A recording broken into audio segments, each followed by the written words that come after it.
Magandang umaga sa inyong lahat, no?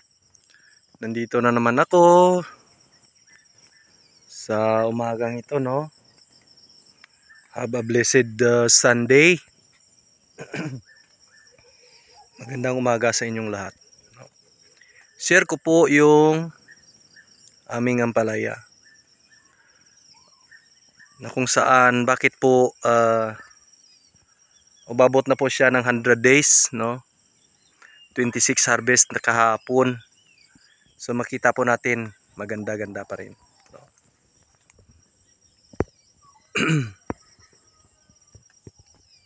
Makikita po natin na hitik pa rin sa bunga. 100 days old. So gusto ko lang po i-share sa inyo, no, yung advantage at saka disadvantage ng pagtanim, no.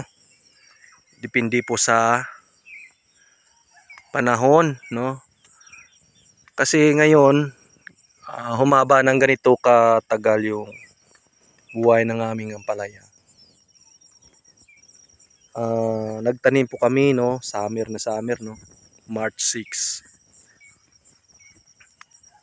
Ang ano lang po sa tag-init, no, matrabaho po siya kasi mainit, no, dilig tayo ng dilig. Pero ang maganda lang dyan is makontrol natin yung tubig, no, kung ilan gusto nating ipakain sa ating ampalaya. So makokontrol po natin yung tubig niya.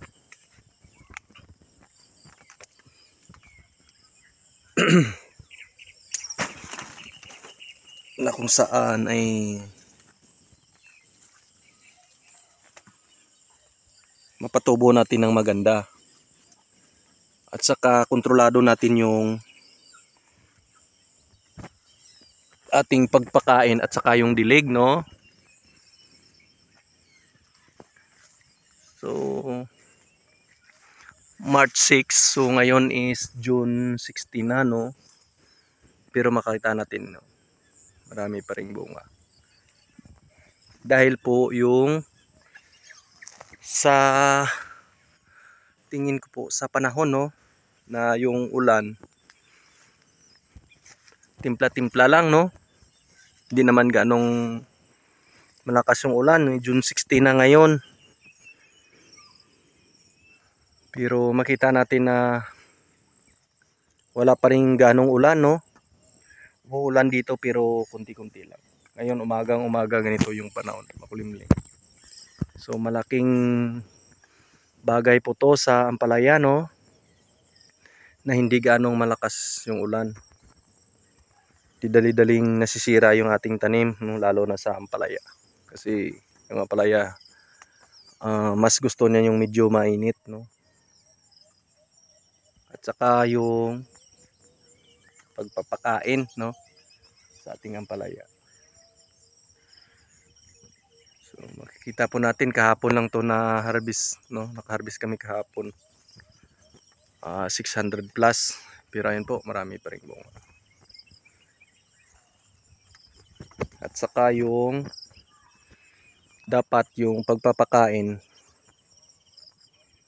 naka-base lagi kung gaano karami yung bunga, no. Hindi yung pakain lang tayo ng pakain, hindi natin titingnan kung paano mo siya pakainin. Pakain ka ng pakain na sobra, wala naman mangyari. So sayang. So dapat maka-observe tayo lagi, no. Makikita po natin yung takbo ng ating ampalaya, no. Po. Makita po natin kung ano kadami ating papakain, no. Adjust lang tayo. Hindi na nakastick tayo na ganito talaga karami. So dapat depende yan sa ating pinapakain. Yan po ang dapat natin matutunan sa pag-alaga ng palaya. Lalong-lalo na po pag baguhan tayo, no, or magtatanim pa lang tayo. So naniniwala po ako na marami po kayong matutunan, no, sa pagtanim ng ampalaya.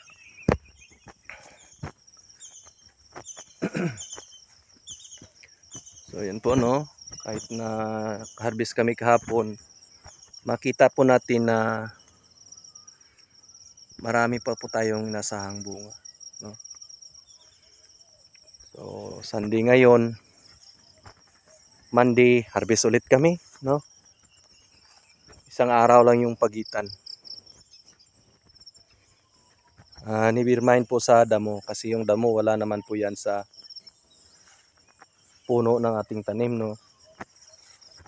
Wala pa rin yung epekto sa ating tanim. Ang importante yung paano natin mapabungan at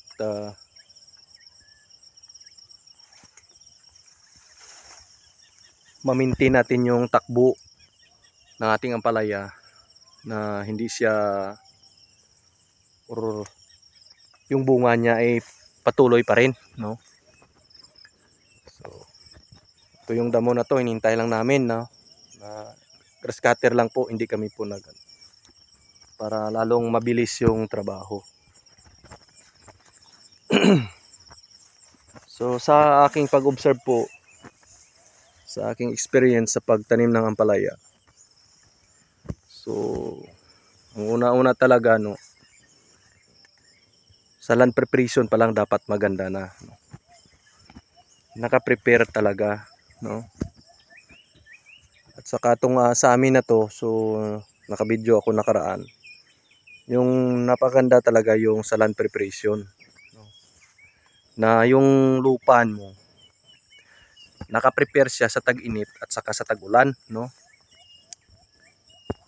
Dumating man yung tag-ulan, dumating man yung tag-init, nakahanda po yung ating yung land preparation po natin ay nakahanda, no? Na kahit saan dyan,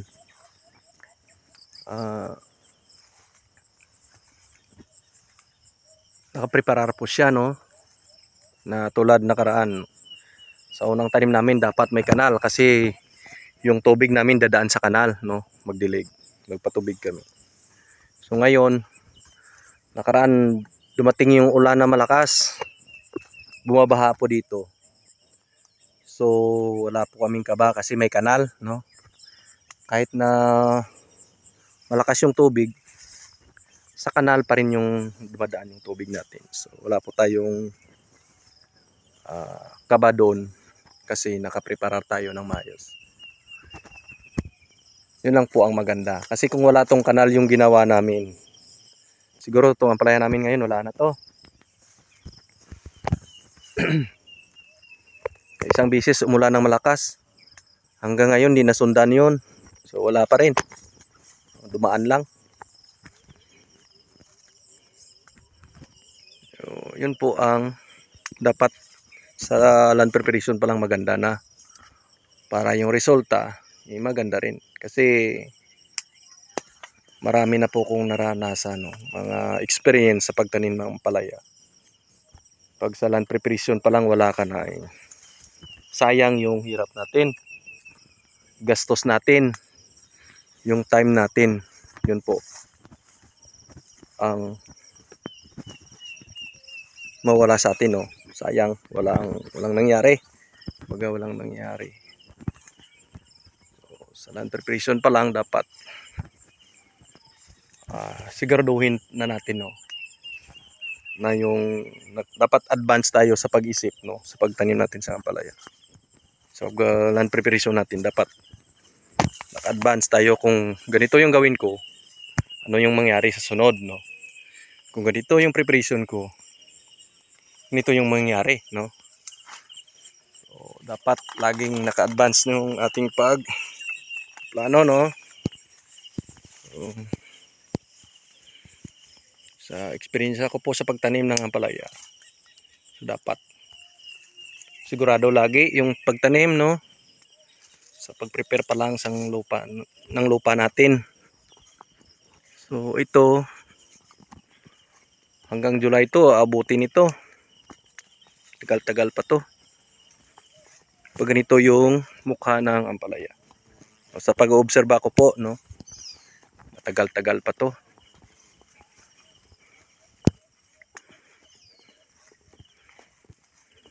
So, yun po ang maganda pag nakaprepare po yung lupa natin.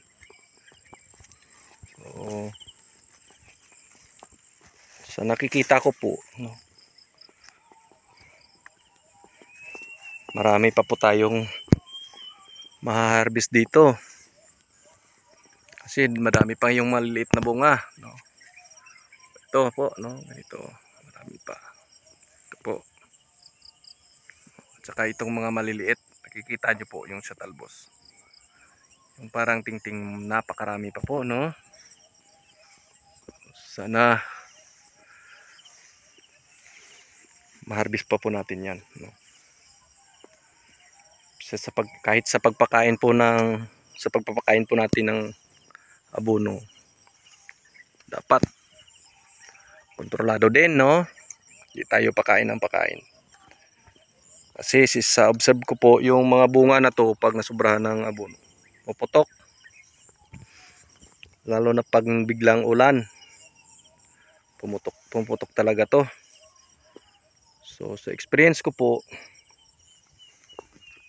dandahan lang po tayo sa pagpakain. Kasi pinakain natin para pumutok, sayang, no.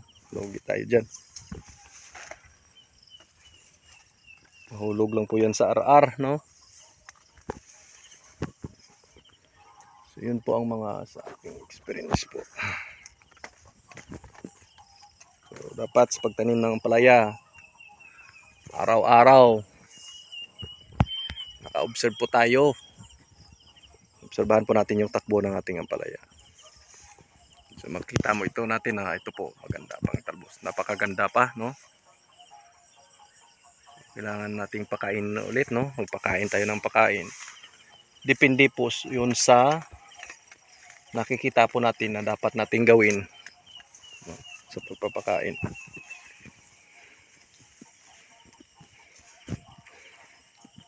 So umulan nga dito sa amin, yung mga balon namin wala pa ring laman, no? So sana umulan ulit, no, na patubig sa balon namin, no. Yan po, makikita po natin marami-rami pa ring bunga kahit papano.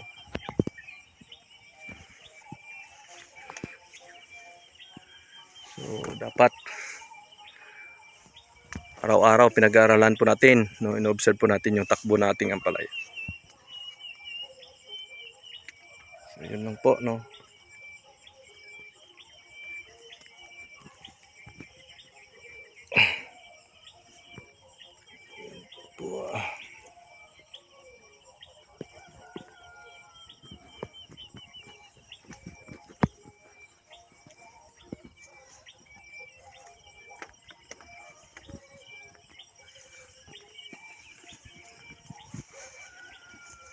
Yun po, no.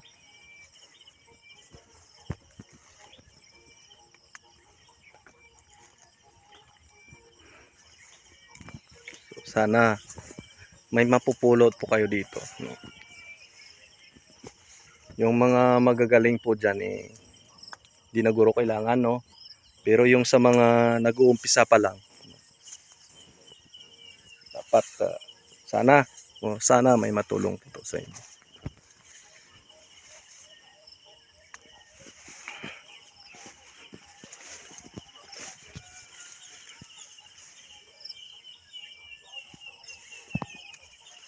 Araw-araw dapat maobserbahan nyo lang natin, no, kung anong kailangan ng ating ampalaya. Dapat naka-observe lagi tayo. So sa age na 100 days, ayan po, titingnan po natin, no? Wala pa ring putok, no. Hindi po putok yung bunga. Depende po yan sa pinapakain po natin, no.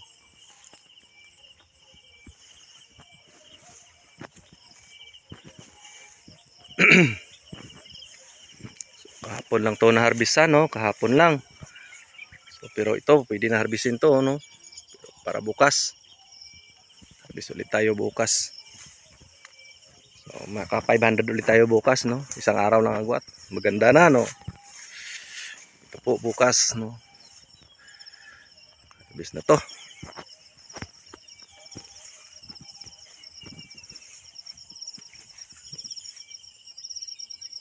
Yun lang po, no, sa umagang ito, no. God bless sa lahat, no.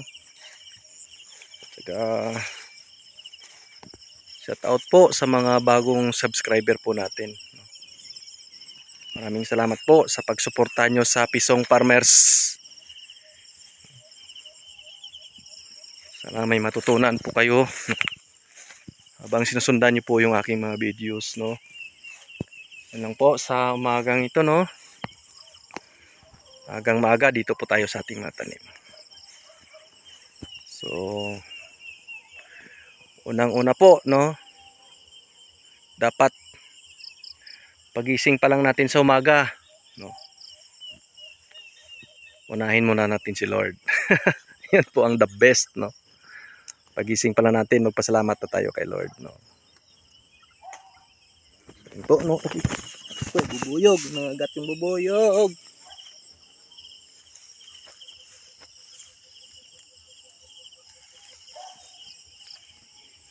So, yun lang po, no, sa umagang ito.